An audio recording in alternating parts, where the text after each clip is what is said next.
Hoy al principio del programa, un análisis un poco más en profundidad de las cifras que tienen que ver con la delincuencia y los delitos en nuestro país. Les recuerdo antes que durante estos días está la temporada monofocal en la óptica Stella Ginchuk. Solo marzo, queda poco.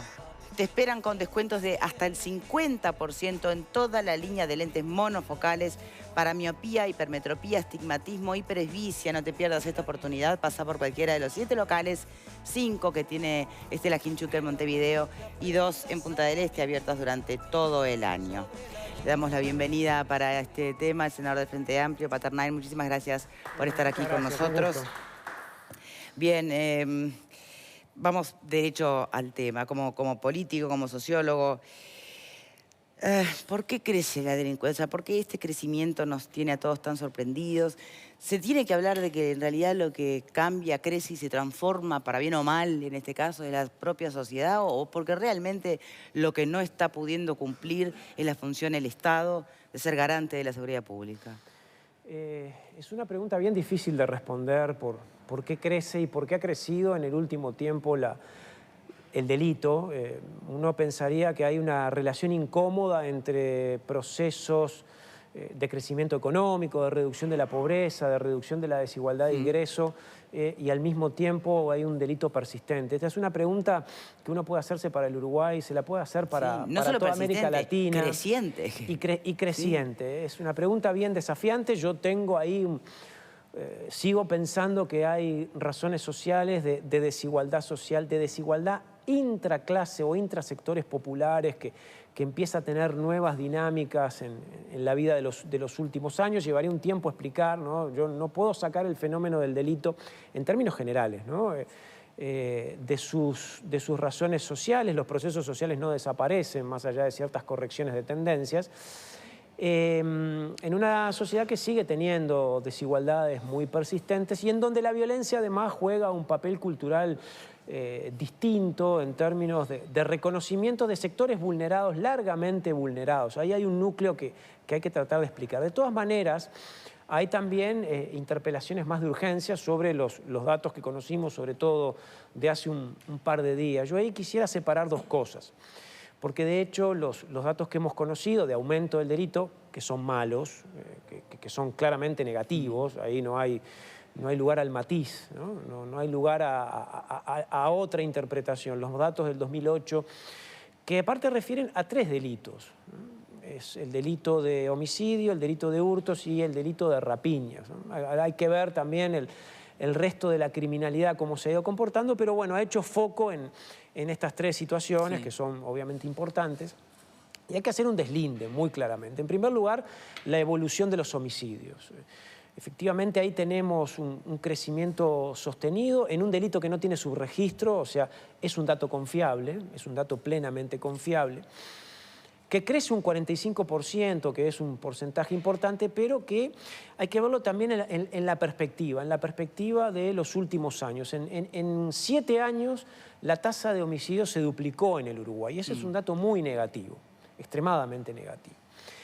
Cuando uno empieza a analizar el dato, la distribución de los homicidios, empieza a ver que, claro, el homicidio empieza a tener, según los casos, hay más asesinatos de mujeres, hay algunos asesinatos más en contexto de rapiña, pero hay un volumen, una cantidad importante de criminalidad homicida que está muy enquistada en disputas muy territoriales, de redes de ilegalidad, de delito organizado, o cuasi organizado, ¿Me permite, que senador? afecta a los jóvenes de los sectores vulnerables. Está muy georreferenciado. ¿Me permite una pregunta? Sí. Porque yo entiendo que esta diferenciación que se hace o esta suerte de discriminación dentro de lo que es la categoría homicidio, que si bien está, por supuesto, la clara referencia a su aumento, se hace especial hincapié, yo lo siento por parte de las autoridades de gobierno, en ese 46% que sube y que remite al conflicto criminal y no necesariamente al homicidio como consecuencia de rapiña ¿no? Y se insiste, es mi percepción, puedo estar equivocada, pero se insiste en eso como, miren, no está tan mal porque... No es y en realidad que haya crecido el conflicto criminal es igual o muy mala peor, noticia, ¿no? Es una muy mala que lo noticia de todas otro. maneras. Entonces, Pero hay que entender también las dinámicas, ¿no? Porque esas lógicas o esos problemas van directamente vinculadas a procesos de enquistamiento y de deterioro social. ¿de ausencia del Estado? Afecta, ¿O no? yo no sé si es un problema estrictamente de ausencia del Estado o dificultades de una estrategia diferente, o dificultades para plasmar Bien. una estrategia de abordaje de las desigualdades territoriales, no solo con el brazo punitivo, o no exclusivamente con el brazo punitivo como se ha hecho en los últimos 30 o 40 años, y en el último tiempo también. Sí, de políticas sociales y demás. Sino con una reingeniería de intervención política en un contexto, en el caso de los homicidios, además, hay un dato del observatorio, si lo leen con atención, que además de los conflictos que se derivan entre personas con antecedentes, es que es población joven, es población de determinados barrios, que el proceso de crecimiento de este último año ha sido un poco más en el interior que en Montevideo, esa también es una novedad a tener en cuenta. Y todo el crecimiento del homicidio, estoy diciendo, es un crecimiento que se explica por la presencia de las armas de fuego. Es decir, la cantidad de asesinatos que hubo en comparación al 2017 sin armas de fuego fue la misma cantidad de homicidios. Todo el resto del plus del crecimiento, las armas de fuego siguen teniendo una centralidad enorme. Nosotros hemos insistido, seguimos insistiendo sobre esa problemática. Sí, pero senador, insisto, la presencia de armas de fuego y sobre todo la presencia de armas de fuego en manos equivocadas también es responsabilidad o es causa o de la falta de presencia del Estado, asegurando que eso no ocurra. La presencia de armas de fuego en manos equivocadas, como se dice, es una responsabilidad que va más allá del Estado. Yo creo que es una responsabilidad colectiva porque hay una ruta, hay una trazabilidad del arma de fuego que termina del mercado legal al mercado ilegal. Pueden fallar los controles, puede fallar la política de regulación, debemos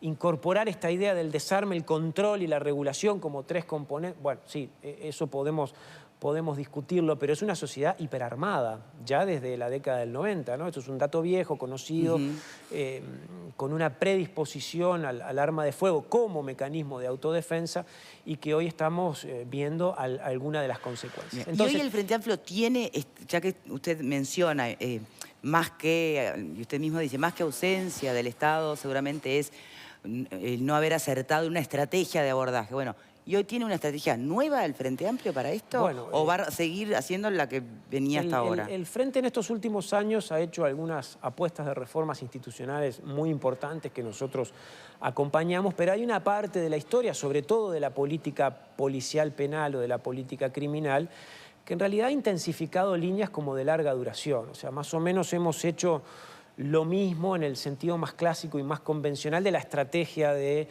control del derecho. Y a pesar del esfuerzo que se ha hecho también en materia de políticas sociales, nosotros creemos que hay que ir a un rediseño de esta estrategia. Está claro, ¿no? La evidencia creo que es bastante contundente.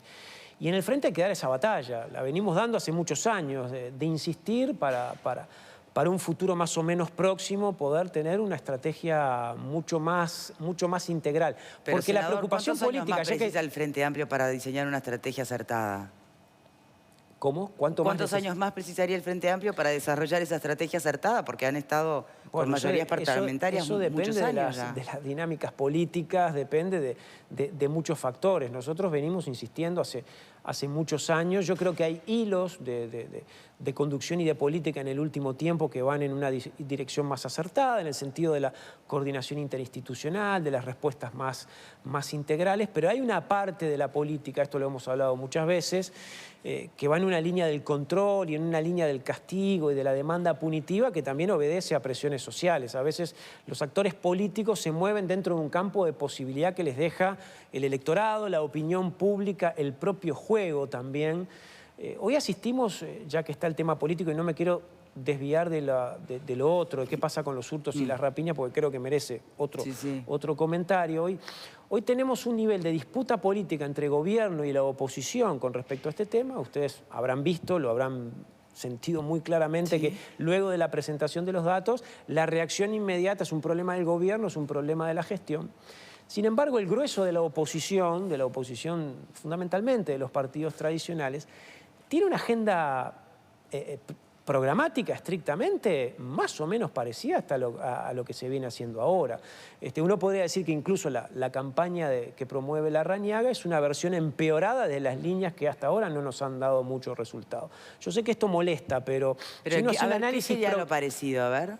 Parecido, militarización de la seguridad. Ya tenemos un proceso de militarización y fortalecimiento de la policía en el Uruguay. Sí, pero en la cumplimiento efectivo de penas, eso ya existe, está regulado con modificaciones legislativas desde el año pasado. Cadena perpetua revisable, el Uruguay tiene y ha votado últimamente agravantes muy especiales para los homicidios, con penas máximas de 30 años y 15 de medidas eliminativas de seguridad. Promover los allanamientos nocturnos cuando hoy tenemos, más allá de la nocturnidad, una política muy claramente focalizada en el último tiempo de ir hacia allanamientos que tienen mucha línea y mucha repercusión mediática. Eso le llamo yo... Sí, pero nocturnos es otra cosa. Bueno, pero más o menos proponen lo mismo. En una versión que yo creo mucho peor y mucho menos compartible ¿Me permite? Políticamente. ¿Suena lo mismo? Sí, suena, si uno analiza el componente... No, claro, lo hacen desde un lugar y con un énfasis y con una entonación. Yo creo que es una versión de demagogia punitiva extrema, pero la línea por la cual van, o sea, no hay programas de prevención, no identifican ningún factor de riesgo, no hay ninguna concepción estratégica sobre la necesidad de la intersectorialidad. Es más control policial y más castigo. No, y rehabilitación y cárceles, ¿no? Rehabilitación y cárcel. Estoy hablando de la oposición. Particularmente de la oposición. No hay ningún programa de rehabilitación. No hay priorización de las políticas de rehabilitación. No hay ningún programa que se ponga el punto en el eje, sobre todo en el tema de la reinserción y la reducción de la reincidencia. Sí, en lo que tienen que hacer, como no con los presos, que el trabajo, la rehabilitación. La propuesta del Partido de la Gente, si la analizan, más allá de algunas medidas para aumentar la punitividad sobre los adolescentes, que entre paréntesis, si ustedes vieron los datos del observatorio, la participación de los adolescentes en homicidios bajó drásticamente en los últimos años. Esa es una gran noticia, ¿no? El Partido de la Gente, por ejemplo, lo que propone es militarizar el control interno de las cárceles y hacer microcárceles, que no sabemos qué quieren decir las microcárceles, ¿no? Las microcárceles remiten, tengo entendido, a todo lo opuesto de las megacárceles que se hacen en este país. A lo que voy con la dinámica política es que este es un tema difícil. Hay una sensibilidad colectiva afectada porque hay delito, hay mucho delito. Hay una dinámica política muy perniciosa en este juego bueno, aparecen los datos, la responsabilidad directa es de la gestión, pero al mismo tiempo hay una oferta, porque tenemos que analizarlo también en perspectiva de oferta electoral, que concentra en una dirección. Bueno, nosotros en el esfuerzo, en el empeño de discusión política dentro del Frente Amplio, lo que decimos, por favor, tenemos que girar hacia otro lado porque los propios resultados en los últimos años no nos están permitiendo avanzar en una dirección medianamente provisoria y los problemas se agravan. Si hay tiempo, Victoria, me gustaría hablar del delito contra la propiedad. ¿Me permite, antes de ir a eso, que es un punto siempre, por supuesto, importante, una vuelta de panel sobre lo que están las respuestas de nuestro invitado? A ver, por allí, Alejandro. Sí, yo tengo mucha curiosidad en esto que insinuó Rafael recién, a propósito de esa necesaria reingeniería con fuerte pata de la política, ¿no? Con intervención política. Y con la obsesión de que esto lo entienda mi tío abuelo, ¿de qué estaríamos hablando? Porque da la sensación que desde la perspectiva justamente política al partido de gobierno, con este asunto da la sensación como que se le acabaron las ideas, como que se le acabaron las herramientas. ¿Por dónde pasarían estas señales de reingeniería que necesariamente hay que dar? Yo lo insistía en eso ayer, porque los números son abrumadoramente malos. ¿No me permite? Terminamos la vuelta de panel y después las respuestas. Siempre es muy interesante escuchar al senador Paternain. Lo que pasa es que yo creo que el enfoque, y me baso en la introducción que él hizo a su presentación, que al volver a poner el énfasis, digamos, llamémosle las causas sociales del delito, y al poner el centro nuevamente en ese tema, yo creo que se ubica en un costado de la polémica que hace muy difícil después compatibilizar con otros enfoques. Porque si partimos de la base, y volvemos a repetir, pese a que los hechos demuestran otra cosa, que los delitos tienen causa social, bajó la pobreza, aumentaron los delitos, y siempre insistimos con eso, evidentemente va a ser un camino que no va a llegar a nada. Y si después a eso le agregamos la reflexión sobre los homicidios que tienen que ver con las armas de fuego, bueno, pero con todo respeto, eso es como decir que la culpa de los accidentes de tránsito la tienen los autos. Si suprimimos los autos no va a haber accidentes de tránsito. O sea, yo creo que se llega a un punto en el que el debate tiene que tomar un cierto nivel de equilibrio, de ponderación, porque si no van a coexistir hasta el final visiones completamente contrapuestas que nunca se van a poner de acuerdo. Y si hay una cosa que el país necesita y reclama, es que incluso desde posiciones antagónicas se haga un esfuerzo, yo diría hasta sobrehumano, para ponerse de acuerdo, porque no se puede seguir con esta división. El delito es por esto y es por esto, entonces... No, hay que hacer un esfuerzo muy grande para sentarse, porque en definitiva son representantes del pueblo. Las consecuencias de la delincuencia las padecemos todos los uruguayos. Los delincuentes no eligen a las víctimas por el partido político. Por lo tanto, yo creo que son respetables todas las opiniones intelectuales, sociológicas. Yo eso no voy a discutirlo. Pero me parece que la realidad tiene que imponerse. Y la realidad muestra que hemos llegado a un punto absolutamente insostenible respecto del cual no se pueden seguir aplicando los enfoques y las recetas aplicadas hasta el momento. Pero... Creo que la presencia de Paternay nos recuerda cada vez que viene que acá la principal lucha no es Frente Amplio con la oposición. Acaba de decir que justamente la oposición recoge, de alguna manera, profundiza lo que el Frente Amplio hizo mal. Creo que acá otra vez nos recuerda que la lucha es interna. Cuando habla de torcer el camino que se ha tomado hasta ahora, yo creo que una vez más nos está diciendo que evidentemente hay distintos modelos dentro del propio Frente Amplio y que el que se ha elegido evidentemente no ha funcionado. A mí me gustaría que después reflexionara cómo ve que un sociólogo también como Leal esté de algún modo al frente de los últimos operativos policiales, entre otras cosas, bueno, tirando casas, diciendo que son antichorros y demás, y cómo se cambia esa perspectiva, ¿no? Bien, Alfredo, y después vamos a las dos preguntas. Yo creo que la mano dura ha demostrado que no sirve. Ahora, el temor a la represión que la izquierda muchas veces tuvo, me parece que tampoco. Yo creo que hay que buscar una especie de punto de equilibrio. Una duda que yo tengo con respecto al informe, capaz que vos tenés, se habla de que en esas muertes entre grupos criminales o bandas criminales, no me acuerdo cuál era la caracterización que le hacen, hay un gran porcentaje de gente sin antecedentes, de los muertos, ¿tá? Eso implica de que, es decir, no son gente... Es gente nueva que está llegando al tema y es asesinada. No sé, esa parte como que no quedaba nada claro. ¿Son criminales sin antecedentes? Es decir, o está mala información... O son víctimas del conflicto criminal. Sí, no, pero es muchas veces se habla siempre de los gurises, los sicarios, esto, lo otro. Es decir, no sé si vos tenés algún estudio sobre ese tema. Bien, tres preguntas. La de Alfredo, la que hacía Verónica y la que planteaba originalmente. Cosas muy distintas y muy desafiantes. Yo creo que en los últimos años, en realidad, la política pública en materia de seguridad ha seguido la clave más propia de la línea del realismo, que pone a la policía en el centro de las posibilidades del control. No creo que haya todavía un debate, una tensión o que la izquierda haya estado como disociada de una perspectiva más integral o más prevencionista. Yo creo que le ha faltado en el último tiempo, especialmente, desarrollar ese enfoque, pero desarrollarlo en clave de prevención de la violencia y el delito.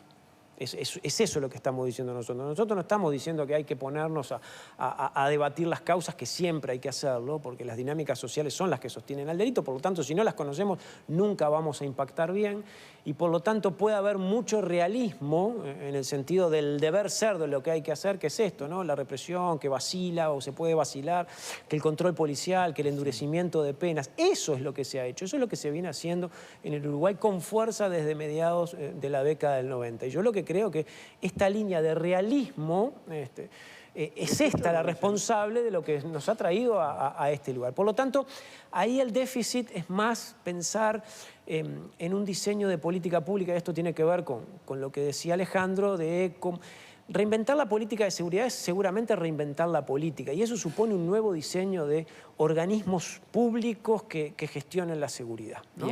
Tenemos muchos centros, para que se entienda, hemos centrado todo el esfuerzo en la policía, en las cámaras, en el PADO, en la presencia de la policía militarizada, en las cárceles, en el endurecimiento de penas. Bueno, hay ciertas tareas del control del delito que obviamente hay que hacerlas. No sé si en una clave represiva o en una clave de difusión mediática de esa autoridad sin miedo, pero hay una tarea del control que hay que hacerla. El delito debe ser sancionado. Ahora, si yo quiero atacar los factores de riesgo y quiero trabajar en clave de una prevención territorial fuerte en donde las políticas de inclusión se combinen con las de seguridad, pero las de seguridad subordinadas a la de inclusión. Si quiero atacar el factor de riesgo asociado a las armas de fuego, si quiero combatir los problemas de la violencia de género, programas focalizados para atender el fenómeno de la violencia hacia niños y adolescentes. Si quiero tener programas focalizados a la reincidencia y al problema del egreso penitenciario, que a su vez se conecta con políticas de personas en situación de calle, todo eso exige una reinvención institucional muy fuerte. Entonces, yo tengo que ver dónde pienso y dónde gasto también, ¿no? Porque yo decido gastar todos los cartuchos en el PADO, y si los gasto ahí, no los gasto en otro lado. Entonces, esas decisiones que tienen también que ver con el gasto público en materia de seguridad, es donde tomo la decisión de política que me toquen o me afecten los factores de riesgo que directamente están vinculados al problema del delito. Y eso implica un rediseño. Está la pregunta de Verónica, que si me permite la dejamos en suspenso un momento, porque por alguna razón Graciano iba diciendo que no estaba de acuerdo con algo que planteaba el invitado, Claro, cuando sostenía que era la política que vienen manteniendo desde los 90. Claro, digo, es una afirmación con la cual yo no estoy de acuerdo, pero obviamente es discutible. Él dice que desde los años 90 y el Frente Amplio habría, digamos, recorrido también ese camino de poner el énfasis en la policía, en la represión, en endurecimiento de penas, etcétera, etcétera. Sinceramente no comparto, porque ha habido otros intentos, el famoso plan 7 zonas o 7 plazas, no me acuerdo cómo se llamaba, bueno, y muchas otras cosas, que querían cambiar las armas por las laptops, por bicicletas, en fin, muchas cosas que inventaron por el camino, o sea que no hubo una línea uniforme en eso, y si hubiera habido realmente una línea uniforme en esa línea que plantea el senador Paterno, realmente el fracaso fue absoluto, porque si realmente fue el empeño de militarizar la policía, de agravar las penas, de endurecer todo, y tenemos 400 y pico de homicidios, tenemos un récord de rapiñas y hurto, bueno, evidentemente, si ese fue el camino, la ineficiencia de la policía es total y absoluta, y ahí sí que habría que hacer una reingeniería total del Estado en materia de seguridad pública. La pregunta de Verónica sobre... Bueno, claro, cada uno tiene, pero la idea es que haya justamente visiones, que se debata sobre el tema, ¿no? Quedaba pendiente la pregunta de Verónica, que apuntaba a que le parecía leal como asesor del ministerio y director de esta convivencia cuestión de tener un sociólogo al ¿no? frente de un operativo policial, porque en realidad lo que se está llevando a esos barrios no es un shock de políticas de Estado, que de algún modo uno interpreta que es lo que usted sugiere que sería el camino. Yo no voy a entrar en juicios personales en torno a la decisión de por qué un sociólogo encabeza y coordina eso, porque además también me consta que está en una línea de trabajo y de articulación de distintos organismos públicos. Yo creo que hay una parte de la historia del discurso que se enuncia desde allí que a nosotros nos preocupa, y nos preocupa muchísimo. Me parece que la referencia a concentrar la idea del ejercicio de la autoridad o eventualmente a tener disputas y altercados cara a cara con población más vulnerable que malvada, aunque pueda haber algo también de lo otro, es un camino que a mí en lo personal no me convence. Sin embargo, ahí hay hilos políticos interesantes en torno a la posibilidad de una intervención medianamente articulada. Si hay posibilidad de incidir con algunos operativos para evitar digamos, usurpación de viviendas, es lógico que haya que hacerlo. Si hay algunos operativos también para cerrar ciertas ventas de distribución de drogas, algunos enquistados en el centro históricamente, ¿no? Son esas cosas que sorprenden también, porque hay algunos puntos emblemáticos de la ciudad que son conocidos por todos y que lleva, digamos, el delito, sobre todo cierto delito, no se expande si no tiene regulación institucional, si no tiene ciertos niveles de complicidades institucionales, ¿no? Algunas cosas llaman la atención y tienen también un efecto mediático que puede ser un boomerang, pero esto es muy discutible. Lo cierto es que yo veo, más allá de todo, que hay algunos hilos que pueden tomarse, de los cuales uno puede tirar en esta idea de intervención más o menos compartida entre lo que puede hacer un municipio, la intendencia, el MIDES, la política de vivienda. Eso me parece que por ahora está teniendo más una acumulación de caso a caso, ¿no? Y una secuencia ordenada de casos también en un momento electoral, y eso también tiene un sentido, ¿no? Pero que debería poder ponerse en un esquema de planificación bastante más ambicioso e involucrar dentro de un plan estratégico la participación de los distintos organismos. Me parece que a lo que se le está haciendo le falta musculatura, le falta estrategia, le falta pienso, pero tiene hilos promisorios. Me parece que es un camino que se pueda recorrer sobre una perspectiva de conceptualización de los fenómenos que yo en líneas generales no la comparto, pero que puede rediseñarse desde un lugar diferente. Bien. Desde Tribuna, Federico, no sé si es pregunta o reflexión. Sí, son varias cosas, pero voy a tratar de resumirlo en dos que tienen una que ver con los números que se decían ayer. Obviamente somos un país chico y si bien la tasa de homicidios supera los 11 cada 100.000 habitantes, somos tan chicos que los 400 casi tienen nombre y apellido y los recordamos porque hasta hemos tratado muchos de ellos acá en el programa. Ayer discutíamos sobre los 40 asesinados en rapiña contra los 30 y pico de mujeres, casi 38, asesinadas víctimas de su pareja, ¿dónde están? Algo que decía Graciano. Es como casi hablar de los accidentes de tránsito o otras enfermedades que también tendrían que ser combatidas y que tendría que haber presupuesto para combatirlas, que no se hacen. No entiendo en la propuesta, o es difícil entender en la población el tema de las armas en los civiles, porque todos vemos las armas cuando hay las filmaciones con fusiles de asalto en los asentamientos, que no son que un vecino compró un arma para defenderse y tenía un fusil de asalto para defenderse, y la mayoría de las armas vemos que se las roban a los guardias de seguridad privados, a los policías cuando los asaltan en la calle, al ejército mismo, a los fusiles. Entonces, ¿qué números se manejan? Pues se habla de que es una población muy armada, pero solamente entre los 3 coleccionistas de armas más principales que hay en Uruguay hay más de 20.000 armas en 3 personas y que tienen determinados recaudos, cofres de seguridad. Entonces, cuando se habla de que los delincuentes, esos asesinos, las bandas de narcotráfico se nutren de las armas que tiene la población civil, y recién se planteaba distintas propuestas que han habido para sacarlas, que lo único que han hecho es limitar el acceso y en realidad en estos últimos años es producto del nivel adquisitivo que ha crecido los uruguayos es cuanto más armas se han vendido. ¿Qué es lo que se pretende hacer con las armas para que los delincuentes no accedan? A ver, tiene... Lo que se pretende, lo que se debería hacer con las armas es bajar el volumen global de armas de fuego circulando en manos de la población civil. Porque de hecho los mercados ilegales tienen distintas vías de nutrición de las armas de fuego, ¿no? No solo simplemente el robo, los robos puntuales a aquellos que portan armas legales, ¿no? Está la vía del contrabando, está la vía de los robos comunes, o sea, hay armas que se blanquean también, armas que se adquieren legalmente y que después circulan a los mercados ilegales. Lo que pasa es que nosotros insistimos en 3 conceptos con respecto a la política de armas, en 3 conceptos. El desarme, la regulación mucho más estricta, y política de control justamente de mayores niveles de control para poder quitar de los mercados ilegales el volumen de armas de fuego. Ahora, si eso no repercute en un nivel de baja global de armas de fuego circulante, la probabilidad del riesgo es mucho mayor. Nosotros hemos sido claros porque sostenemos la idea del desarme y se queda solo con la historia del desarme. Entonces, el desarme parece que fuera una simplemente, utopía, sí. Claro, para la población civil, que la idea de desarmar a los buenos y dejar que el resto no es tan lineal, ¿no? El tema es que puede ocurrir así.